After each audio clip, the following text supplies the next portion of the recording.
রাতের অন্ধকারে গ্রামে হানা দেয় হাতির দল। বেপরোয়া হামলা চালায় গ্রাম জুড়ে। গ্রামের বেশ কয়েকটি বাড়িতে ভাঙচুরও চালায় গজরাজের বাহিনী। আচমকা হাতির হামলায় ভেঙে পড়া ঘরের দেওয়াল চাপা পড়ে গুরুতর জখম হন বাসন্তী মণ্ডল নামে এক গৃহবধূ।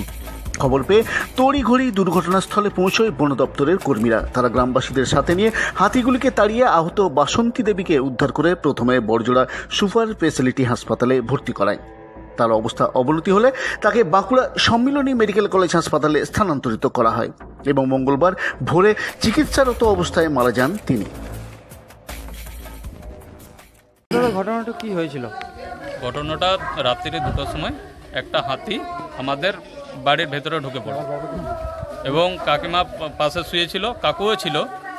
একটা দেয়ালে ধাক্কা মারে, দেয়ালটা কাকিমার গায়ে পড়ে যায়, পুরো দেয়ালটা।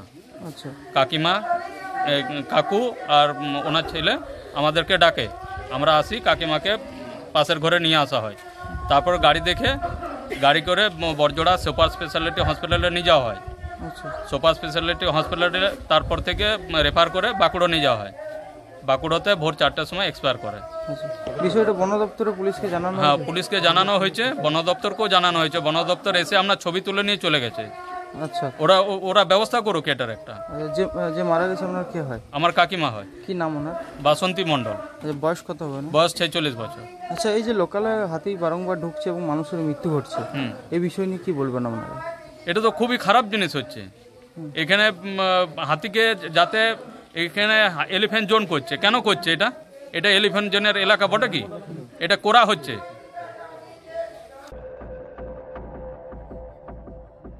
এদিকে এই মর্মান্তিক মৃত্যুর ঘটনায় বড়জোড়ার খাড়ারি গ্রামের বাসিন্দাদের মধ্যে আতঙ্ক ছড়িয়ে পড়ে। তারা অবিলম্বে এলাকা থেকে হাতি তাড়ানোর দাবি তুলে সরব হন।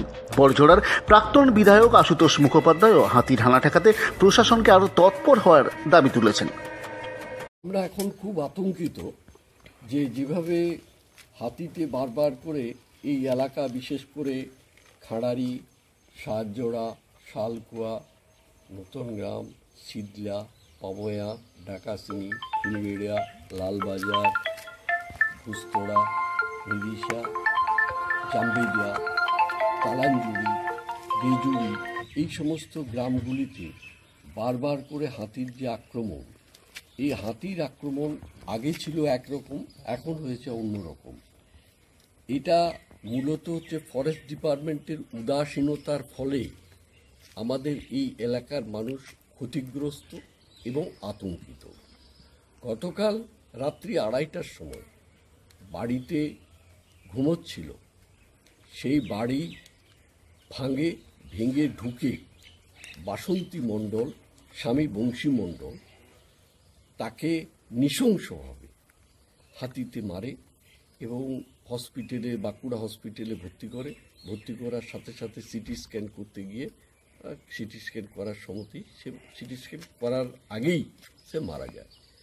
সত্যিই এটা খুব দুর্ভাগ্যের যে আমাদের এলাকার যেভাবে হাতির আক্রমণে মানুষ মারা যাচ্ছে, এটা আমরা গভীরভাবে মর্মাহত। এবং এই এলাকা সঠিকভাবে যদি আজকে ডিপার্টমেন্ট এবং সরকারি প্রশাসনের পক্ষ থেকে যদি ঠিকমতোভাবে নজরদারি না করা হয়, তাহলে এই ধরনের দুর্ঘটনা আবারও ঘটতে পারে।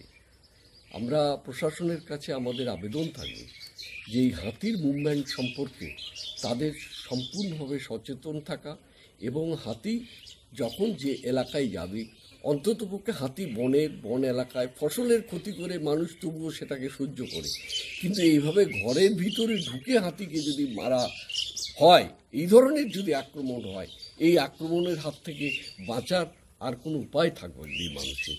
এটা একটা ভালো প্রাচীর দ্বারা নির্মিত বাড়ি, সেই বাড়ি যদি ভেঙে দিয়ে হাতি লোককে মারে, তাহলে হাজার হাজার গরিব লোক আছে যাদের দরবার বাড়িতে তারা বাস করে, এমনও ঘর আছে, তাহলে তারা অসহায় বোধ করছে, তারা আতঙ্কিত হচ্ছে, তারা রাত্রে ঘুমাতে পারেনি।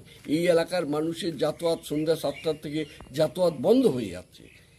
এই জায়গায় আমরা প্রশাসনের কাছে আমরা অনুরোধ করব যে যাতে এই হাতির দুর্ঘটনার থেকে মানুষ কোনো রকমভাবে রক্ষা পায়, তার প্রয়োজনীয় ব্যবস্থা গ্রহণ করা। আপনার নাম? প্রসঙ্গত জেলার বড়জোড়া রেঞ্জে বেশ কয়েকটি আবাসিক হাতি রয়েছে। পাশাপাশি গঙ্গাজল ঘাটি এলাকায় 4টি হাতি ঘাঁটি গেড়েছে। গ্রামবাসীদের দাবি, গঙ্গাজল ঘাটি থেকে ওই 4টি হাতির দল খাড়ারি গ্রামে ঢুকে পড়ে এবং তাণ্ডব চালায়, যার জেরেই ঘুমন্ত অবস্থায় বাড়ির দেওয়াল চাপা পড়ে মারা যান বাসন্তী মণ্ডল নামে এই গৃহবধূ। বন দপ্তর সূত্রে জানা গেছে, দপ্তরের নিয়ম অনুযায়ী মৃতের পরিবারকে ক্ষতিপূরণ দেওয়া হবে। Bureau report, Bankura 24x7 Barjora.